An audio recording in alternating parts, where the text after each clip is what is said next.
After murdering his victims, he'd strip the flesh from their bones, articulate the skeletons, and sell them to medical schools. Remember, he was a trained doctor. He knew exactly how much a human skeleton was worth on the black market. And in 1890s Chicago, nobody was asking too many questions about where the bones were coming from. Supply and demand, baby. Holmes operated his murder hotel for nearly 3 years. He might have kept going forever if he hadn't gotten greedy.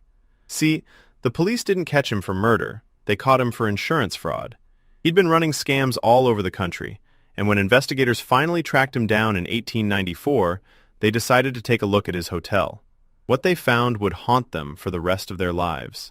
Bone fragments scattered across the basement floor, a blood-stained dissection table, the charred remains of who knows how many victims in that crematorium. The building was literally a house of horrors. The press immediately dubbed it the Murder Castle. Holmes became America's first serial killer. At least the first one anyone had ever heard of. He eventually confessed to 27 murders, though some estimates put the real number closer to 200.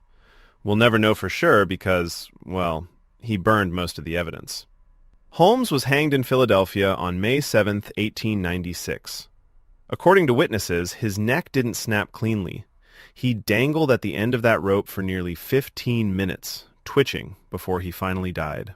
The murder castle was torn down shortly after, but for years locals swore they could still hear screaming coming from where it once stood. Whether that's true or just a good story, I'll let you decide. Number 2. Dr. Marcel Petiot, the Nazi occupation butcher. It's Paris, 1941.